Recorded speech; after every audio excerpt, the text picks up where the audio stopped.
Hello and welcome to another update video about VeChain. Price is currently at 1.9 cents.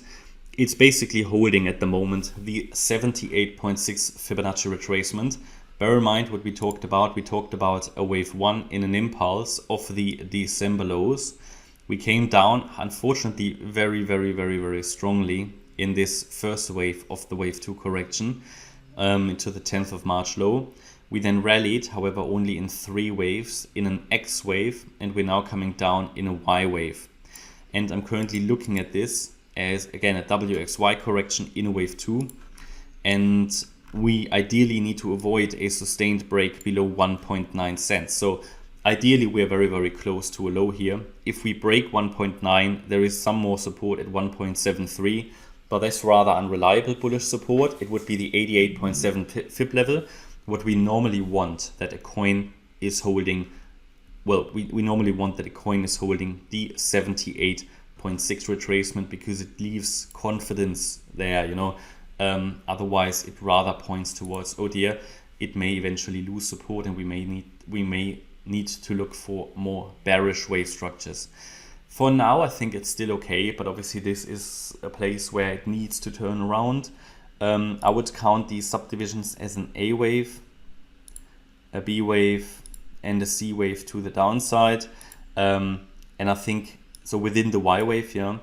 And we can use that information now to try to understand, has the C wave reached its target? Because one common target for a C wave is the so-called 1-to-1 ratio, where the C wave and the A wave have the same length. Well, and yeah, in a magical way, it reached the 100% extension, which basically means wave A and C, those two waves have the same length. That was at 1.85 cents, just below the 78.6 retracement. Ideally, it's turning around here or in that region.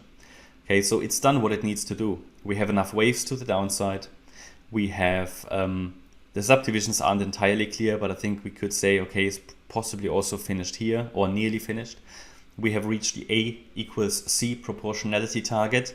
We are basically maxing out currently our trend reversal area. So ideally it's turning around here. I have to say at this stage, while I make this video, there is no evidence it has bottomed.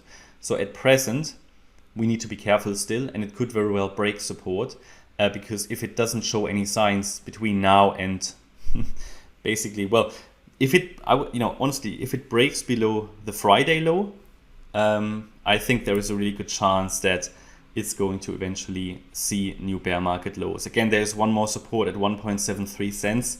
It might need that because here on the 10th of March, it came down already quite a bit.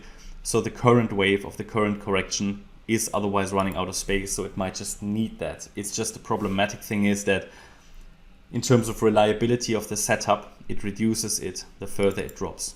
Okay. It is not going to be formally invalidated, this upside setup, until we break below the 30th of December low, which was sort of at 1.5 cents or 1.54. However, it's all about probabilities, and when do probabilities shift towards a more bearish setup? And that will be certainly with a sustained drop below 1.9 cents. Again, I would allow it in this case to hold the 1.73 to still use that, but it just costs, it just reduces reliability.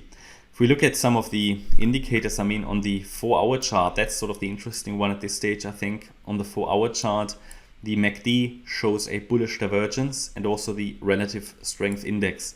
So again, I think this is the time where we just need to be watching for a potential reversal. And they can happen instantly in crypto. I mean, look at this. Yeah, what happened after the 10th of March? It was an instant reversal. It's no different what we're doing now. So it's going to be interesting. So I'll keep you updated. I hope you liked the update. If you did, please hit the like button, leave a comment and subscribe. And if you really like the content, then please check out the channel membership. Thanks a lot for watching. Bye-bye.